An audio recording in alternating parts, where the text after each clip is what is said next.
Hello friends, welcome to Sci-Fi Traveler. I've prepared a fantastic story for you. In this episode, we'll hear the story of Gabriel and the alien queen Vivian, a deaf queen and a human engineer who gives her a voice. Enjoy. A human engineer enabled a deaf alien queen to hear, and now the queen is in love with him. Gabriel had been to 17 worlds, and not one of them had a proper coffee, which he considered a serious oversight on the part of the galaxy. Illyria, he decided within his first hour, would be no exception. What Illyria had instead of coffee was crystal, towers of the stuff, spires that grew rather than got built, catching the twin suns and throwing the light down into the streets in long ribbons of amber and rose. It was, admittedly, the most beautiful place he'd ever seen. It was also the quietest, and Gabriel, who had grown up on a station where the air recyclers screamed like tortured cats, found the silence deeply suspicious. He'd come at the summons of a court that had run out of better ideas. The letter had been polite about it, but Gabriel could read between lines the way he could read between wires, and the subtext had been unmistakable. We have tried everyone competent. You are what remains. He'd taken the job anyway, partly for the money, mostly because the word impossible had always struck him less as a warning and more as a personal invitation. The problem, as it was explained to him by a tall Illyrian in silver robes who introduced himself as Chancellor Theodore, was the Queen. Her Majesty Vivian, Theodore said, walking him through a corridor whose walls hummed faintly underfoot, has been deaf since birth, not injured, not damaged, born into silence, as her mother was not, as no queen before her was. Generations of our finest healers have attempted to give her sound. They have all failed. He paused at a great door of frosted crystal. You are a mechanic. Engineer, said Gabriel. I fail to see the distinction. One of us has clean fingernails, and it isn't the mechanic. Theodore looked at him the way one looks at a stain that has begun to talk, and pushed open the door. The throne room was less a room than a cathedral grown from a single seed. Light poured through it in slow, drifting columns, and the floor beneath Gabriel's boots trembled with a low resonance he felt in his teeth. It took him a moment to understand. The whole place shivered on purpose. It was built to speak in vibration, because its queen could not hear it speak any other way. Every surface was a word she could feel, and there, at the center of it, was Vivian. Gabriel had been warned she was beautiful, in the way one warns a man about weather. He had not been warned properly. Her skin was pale as polished pearl, catching the resonance light so that she seemed lit from within, and her ears swept back into two long, elegant points that most humans would have called elven and most Illyrians called ordinary. But it was her eyes that undid him, pale, patient, and appallingly attentive, fixed on his mouth before he had said a single word, reading the shape of him the way he'd read the shape of a failing engine. He bowed, because it seemed the thing to do. When he straightened, she was watching his lips with the focus of a predator, or possibly an auditor.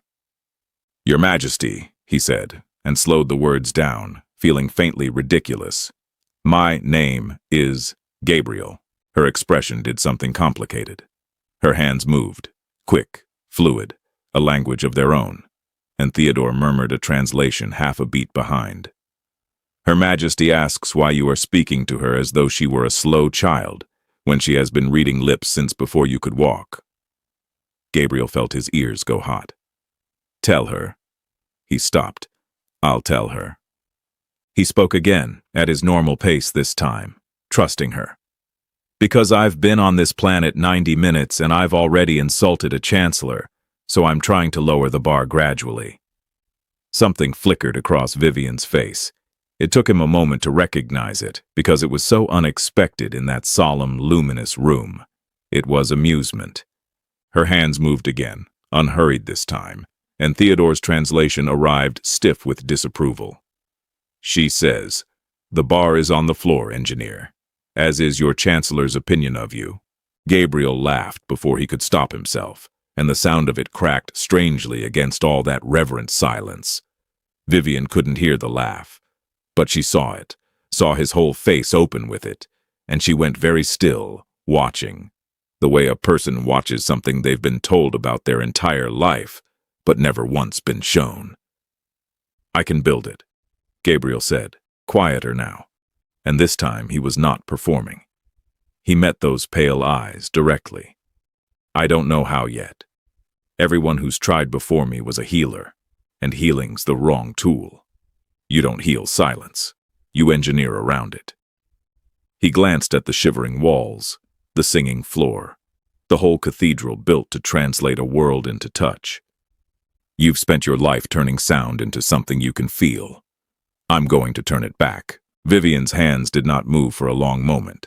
She simply looked at him, and the entire court, the silver courtiers, the humming spires, the disapproving chancellor, seemed to lean in around that stillness. Then she raised one hand and pressed her open palm flat against the arm of her crystal throne, feeling it thrum, and with her other hand she gestured him closer. Just once. A queen's command, and an invitation, and a dare, all folded into a single motion. Gabriel had been to 17 worlds. As he crossed the trembling floor toward the silent queen, he had the distinct and unwelcome sense that this was the one he wasn't going to leave the same way he'd arrived. They gave Gabriel a workshop in a disused wing of the palace, which he suspected was a diplomatic way of putting him somewhere the shattering would not disturb anyone important. It had been a music room once, back when the court still bothered with music, and the acoustics were so perfect that when Gabriel dropped a wrench on the first morning, the note it rang held in the air for a full 4 seconds. He'd stared at the ceiling and said, to no one, "Show off," and gotten to work.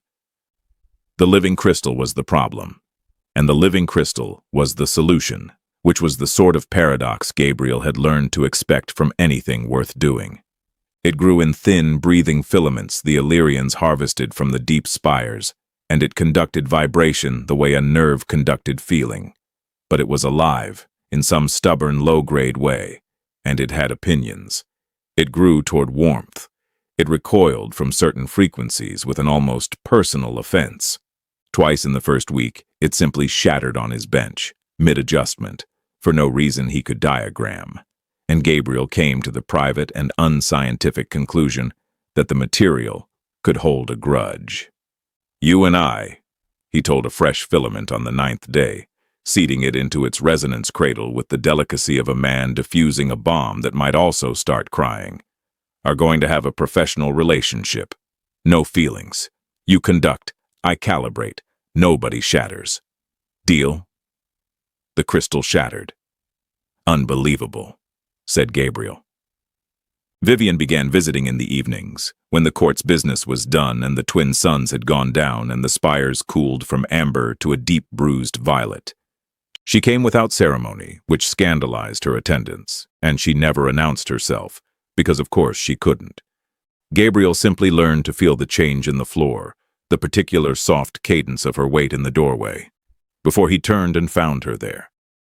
She would settle at the far end of his bench and lay both palms flat against the wood, and through that contact she listened the only way she'd ever known how, to the tremor of his tools, the tap of components, the small, furious percussion of a man arguing with a rock. They talked in a language they built as they went. She read his lips, and he'd started learning her signs, badly, with the earnest incompetence of a man who'd only ever needed his hands for holding things. When words failed entirely, they wrote, on slates of smooth, dark crystal that wiped clean with a thumb. He kept those slates longer than he should have. "How does it sound?" she wrote one night. And he understood she didn't mean the device. She meant the world, the thing she'd never had. He'd sat with the question a long time. "Loud," he finally wrote.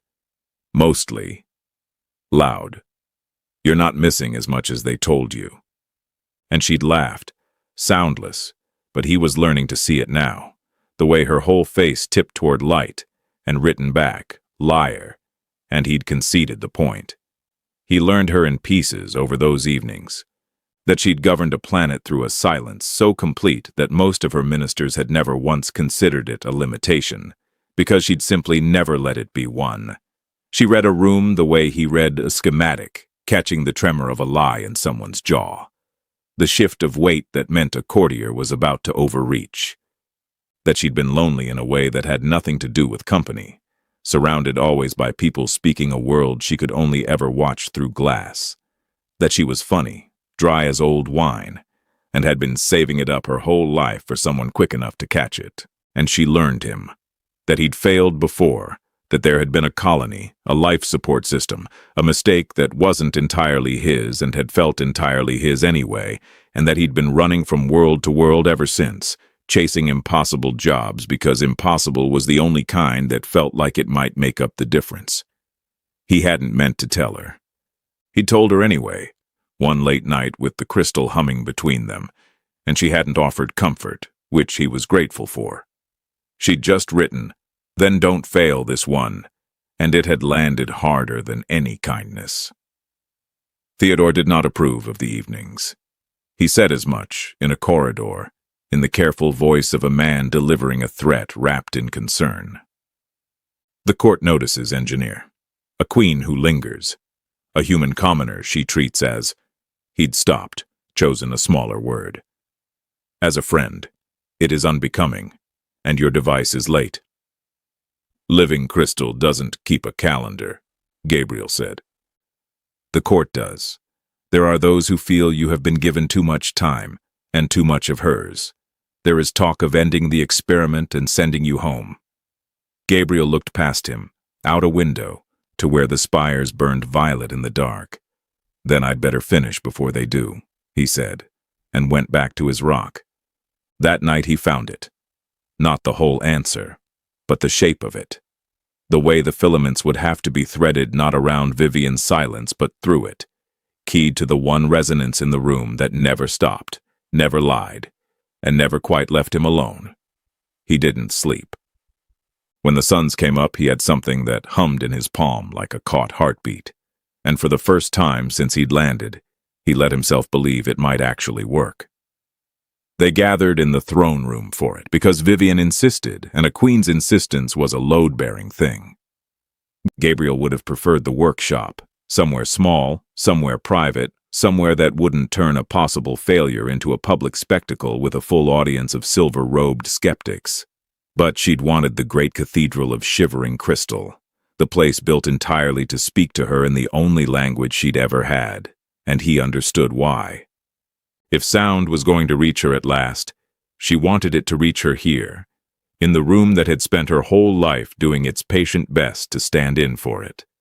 The device was small. That was the part nobody expected. After weeks of labor, after all the shattering and swearing, the thing that sat in Gabriel's palm was no bigger than a river stone, a delicate curl of living crystal threaded so fine it looked like frost caught mid-thought. It warmed against his skin. It had been warming toward him for days now, growing to the particular resonance of him the way it grew toward any heat, and he'd stopped pretending that unsettled him. He had bigger things to be unsettled about, like the fact that his hands were shaking, and he was an engineer, and engineers' hands did not shake. Vivian sat very straight on her throne, pale and luminous, and when he came close, she did something that undid him a little. She closed her eyes. Trust. Offered without a word. He fitted the device against her temple, where the filaments could reach the fine architecture beneath, and he felt the moment it took hold. A faint click of the living crystal settling, seating itself, deciding to stay.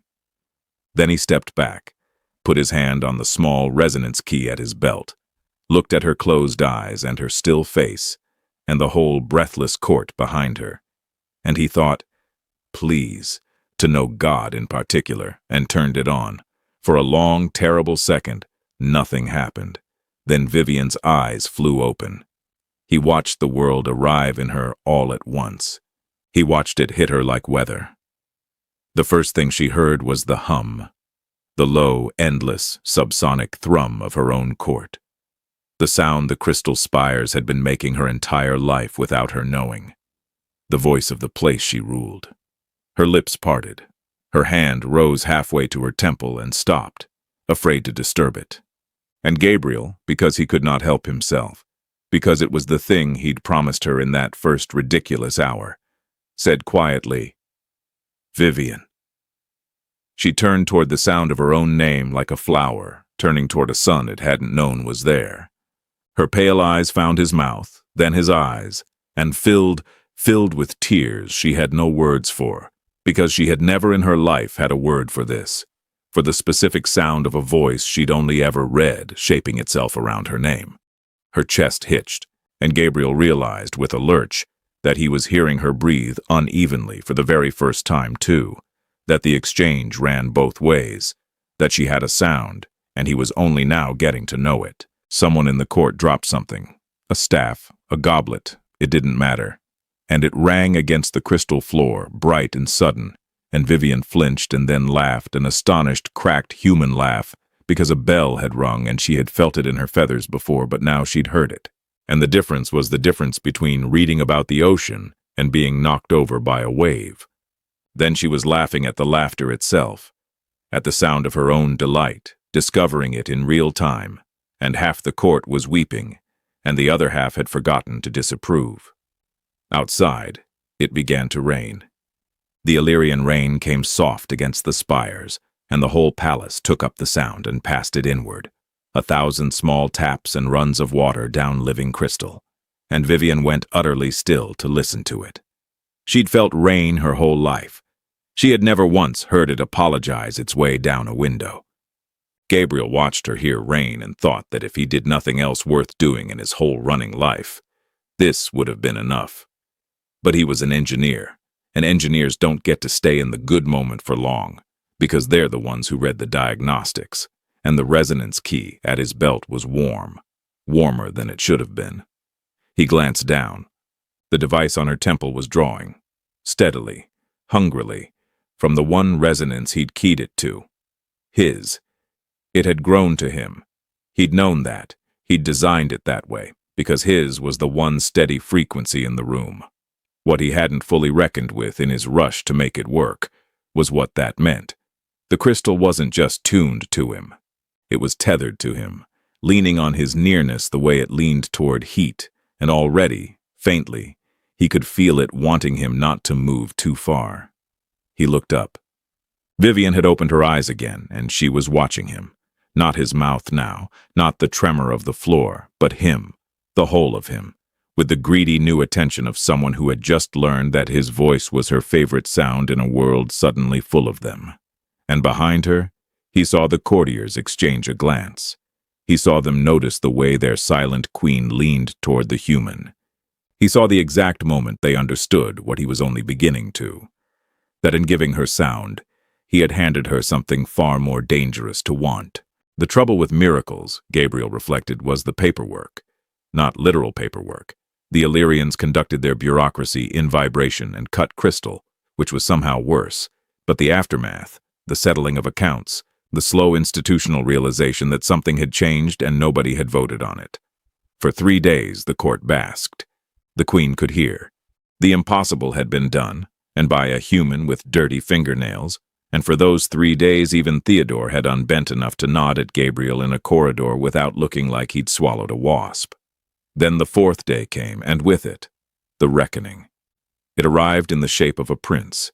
His name was William, and he came from one of the northern spire holds with an entourage, a jaw you could set a level against, and the particular confidence of a man who had never once in his life had a device fail on him because he had never built anything. He was, Gabriel conceded sourly, magnificent. The kind of magnificent that made rooms rearrange themselves around him. He had come, he announced, to pay respects to the newly hearing queen. He had also come, everyone understood within the hour, to marry her. He is suitable, Theodore said, cornering Gabriel in the workshop with the air of a man performing an unpleasant duty he half agreed with. That is the word the court will use, suitable, a prince of the old holds, Illyrian, stable. He offers alliance, continuity, a throne strengthened rather than... The chancellor's gaze flicked meaningfully over the cluttered bench, the human, the whole scandalous arrangement, complicated. She doesn't even know him, Gabriel said. She does not need to. That is rather the point of a suitable match. Theodore's voice softened unexpectedly into something that was almost kindness and worse for it. Engineer, you have done a wondrous thing, but there is a law, old as the first spires, that the consort of an Illyrian sovereign must be of the crystal-born. It was written for reasons of resonance, of lineage, of things your device does not change. Whatever the queen feels when she looks at you, and I am not blind, the law feels nothing at all. William offers her a future the law permits. You offer her a scandal it forbids. He paused at the door. I am not your enemy. I am simply the man who has to count the votes. Gabriel would have argued, except that at that exact moment the device chose to make his point for him by failing. It happened while Vivian was with him that evening. She came still, prince or no prince, which he chose not to read too much into and read too much into anyway. She was mid-sentence, speaking aloud now in the halting, careful, growing voice she was learning to trust, when she stopped. Her hand went to her temple. Her face changed, and Gabriel was on his feet before he knew he'd moved because he'd seen that face in nightmares, the look of the world receding. Feedback, he said, already reaching for the resonance key, his voice climbing. It's feedback. It's not. Hold still. Look at me. It's not gone. It's just... The device was shrieking a frequency into the fine architecture of her hearing, a hot backwash of resonance, and he damped it with hands that had gone very steady now, the way they always did in the actual emergency, and the shriek faded. And for a few endless seconds Vivian sat in returned silence with tears standing in her eyes, and Gabriel understood that he had shown her the ocean and was now watching the tide go out. Then it came back.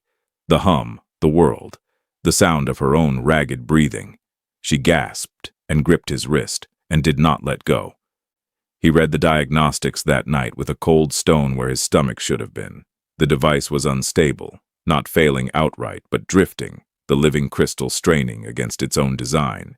It had been keyed to his resonance because his was the steadiest signal in the room, but a single human heartbeat was a thin thread to hang a miracle on, and the crystal knew it. It was reaching, hungry, pulling harder on him with every passing day, and the closer he stayed, the smoother it ran, and the more it wanted him to never leave at all. He could fix it. He was almost sure he could fix it. But every path he could sketch to make her hearing stable and permanent ran through the same brutal fork. To untether the device from himself, to make her free of him, which was, of course, the exact thing that would let him go. He looked at his own hand, still caught in hers. She'd fallen asleep at the bench, worn out from the fright. Her breathing evened now into a sound he'd learned so well he could have hummed it. Free her, and he could leave. Leave, and she'd be free. You, he told the softly glowing device on her temple, very quietly so as not to wake her, are the worst friend I have ever had, and I once shared a bunk with a man who sold my kidney. The crystal, for once, did not shatter. It only pulsed, warm and content, tethered to the one heartbeat it had decided it could not do without. And Gabriel sat there in the violet dark, holding the Queen's hand, doing the one kind of engineering he had never once been good at, which was the sort you do on yourself. The storm came the way the worst things always did, dressed up as help. It began with William, though not to Gabriel's lasting irritation, out of villainy. The prince was many things, smug, chiseled, in possession of a jaw that could open tin, but he was not cruel, and that made him harder to hate, which Gabriel privately considered deeply unsporting of him. William had learned that the Queen's hearing was unstable. He had learned it depended on the human. And being a man of action who had never in his life met a problem he couldn't solve by applying more prints to it, he had gone to the deep spires and commissioned the court's own crystal rights to build a replacement, a proper Illyrian device, crystal-born, keyed to no fragile human heartbeat but to the great resonant lattice of the palace itself. A gift. A better one. He'd meant it kindly. That was the trouble with William. He did everything wrong for reasons that looked, in the right light, exactly like virtue. The rights, eager to please a prince and unschooled in the particular temperament of Gabriel's living crystal, tried to integrate their new lattice with the device already on the Queen's temple. They did it while Gabriel was across the palace arguing with Theodore about votes. They did it, specifically, at the worst possible moment, and the two resonances, his, hers, theirs, met inside the fine architecture of Vivian's hearing and disagreed violently. Gabriel felt it before he heard the alarm. The whole palace felt it. The spires, tuned across centuries into one singing lattice, caught the discordance and amplified it, passing the wrong note spire to spire, until the entire crystal city began to shriek a frequency that set teeth ringing and cracked a window 3 floors up. A resonance storm, the Illyrians called it, and they said it the way people on other worlds said flood. Gabriel was already running. He found her in the throne room, on her knees, both hands pressed to her temple, and the sound coming out of her was one he never wanted to hear again. The sound of the ocean not receding this time but crashing. Too much of it, all at once. The miracle-turned weapon. The prince's beautiful lattice pulsed against her skull, fighting his crystal for control of her hearing, and the two of them together were tearing her apart down the middle of the one sense she'd waited a lifetime for. "Turn it off!" William was shouting, magnificent and useless, at the terrified rites. "Turn the new one off!" "You turn it off and she goes deaf mid-storm, you spectacular idiot. Her whole system's mid-transition." Gabriel dropped to his knees in front of her, took her face in both hands, made her look at him. Her pale eyes were wild, drowning. "Vivian, Vivian, look at me. You know my voice. Out of all this, out of every sound in here, you know mine. Find it. Hold on to it." She couldn't hear him say it. There was too much noise, but she read it off his mouth, the way she'd read the world her whole life before he ever came, and something in her steadied, the queen underneath the pain, the woman who'd governed a planet through silence, and would be damned if a little sound would unseat her now. She gripped his wrists, and then Vivian did the thing that changed everything. She spoke, aloud. Not the halting practice voice of the workshop, but full-throated, cracked and furious, and unmistakably hers, the first true sentence she had ever chosen to say to a room full of people who could hear her. "Stop!" The word rang across the shrieking hall, and the whole court froze, because their silent queen had a voice and had just used it like a blade. She turned her streaming eyes on the rites, on William, on all of them. Both devices. Gabriel controls them, now. It wrecked her to say it. She said it anyway. They gave him the controls. Of course they did. Nobody argues with a sound that's waited a lifetime to arrive. What followed? Gabriel would never be able to fully explain to anyone, because it wasn't in any schematic. It was the workshop. All those violet evenings. Everything he'd learned about how this particular crystal sulked and grew and reached. Plus everything he'd learned about her, folded together into 40 seconds of the fastest work of his life. He didn't fight the two resonances. He couldn't. They were too strong. Instead, he did what he'd spent weeks learning the living crystal wanted to do anyway. He let it reach. He opened his own device wide, let it draw not just on his single straining heartbeat, but on the prince's great lattice, on the palace, on the whole singing city, and he threaded them together into one chord instead of 3 arguing notes. The shriek climbed, peaked, and then, because he caught it exactly right, because he knew this rock better than he knew most people, resolved into a hum.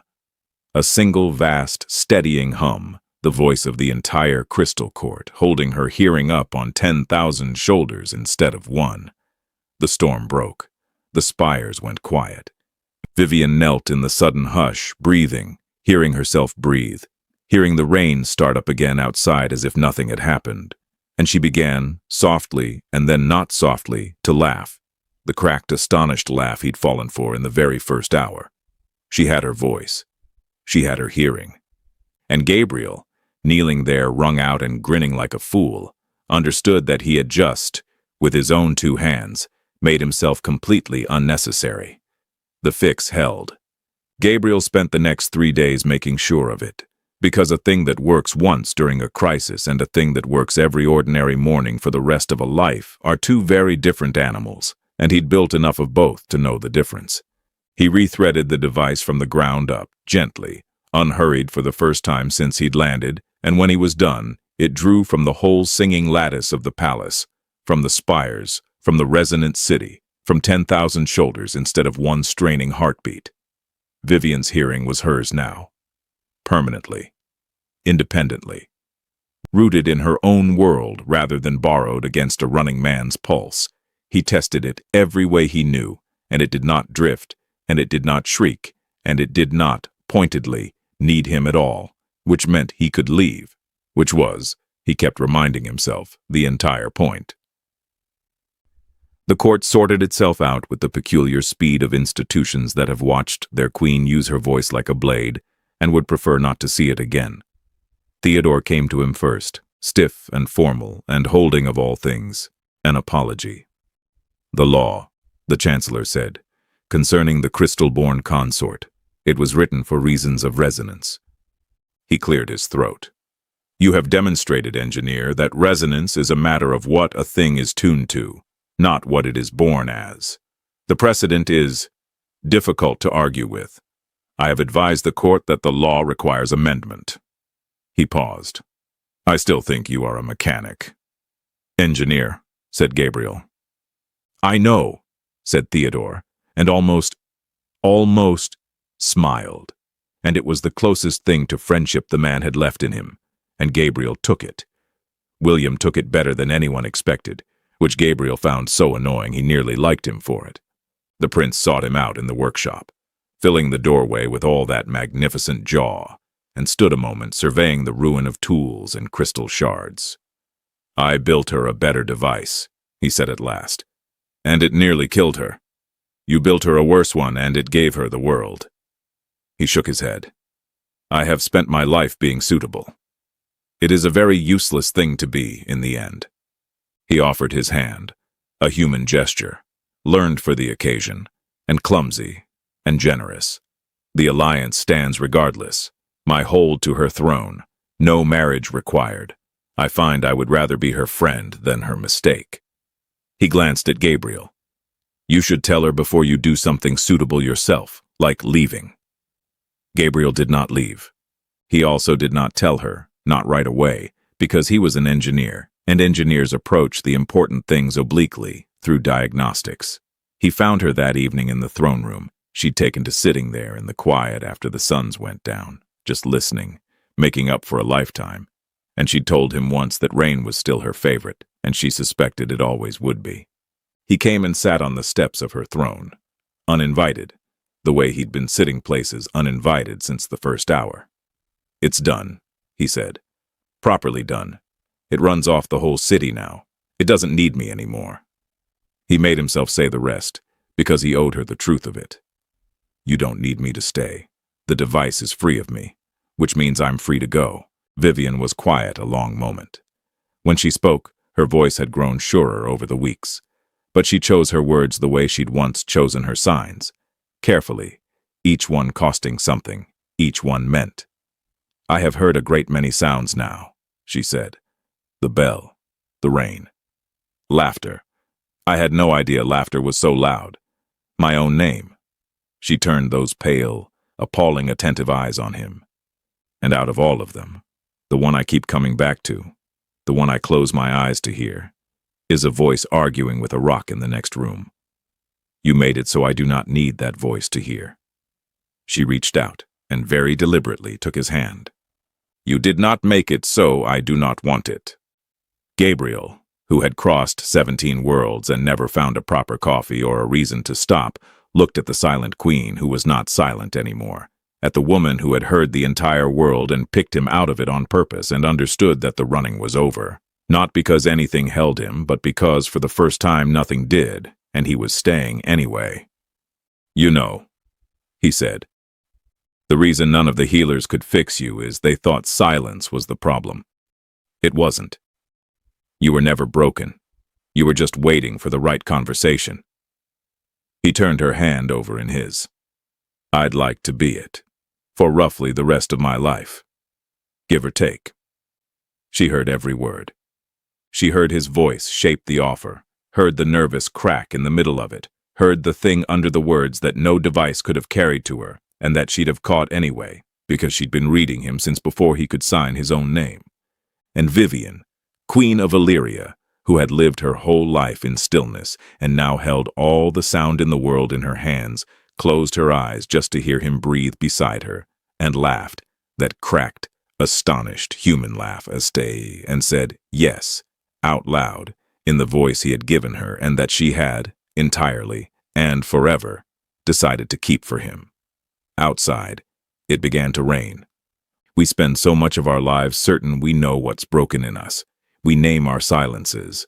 We call them flaws, and we wait for someone to come with the right tool and fix what we've decided is wrong. But Gabriel didn't heal a queen. He simply gave her a way to hear, and then discovered the deepest thing about her had never been broken at all. She wasn't waiting to be repaired. She was waiting to be understood, waiting, as she put it, for the right conversation. And maybe that's the quiet question this story leaves behind. How many of the things we're ashamed of, the silences we carry, the parts of ourselves we're convinced need fixing? How many of them were never the problem? How many of them were only ever waiting for the right person to sit down, uninvited, on the steps of who we are and stay? We think love is being given what we lack, but Gabriel gave Vivian the whole world of sound, freely, and then made himself completely unnecessary to it. That was the gift. And out of every voice in that world, she still chose his. Not because she needed it, because she wanted it. So let me ask you this. Wherever you're listening from, if someone gave you everything, if they set you free of every reason you had to keep them close, who would you still choose to hear? And are they close enough right now for you to tell them? Outside, it's still raining. It always is somewhere. The only question is whether you've finally learned to listen. The end. Friends, we've reached the end of Vivian and Gabriel's story. Before we go, would you do us a favor? Please don't forget to hit the like button, leave your thoughts on the story in the comments below, and subscribe to Sci-Fi Traveler for the next story. See you again very soon. Goodbye.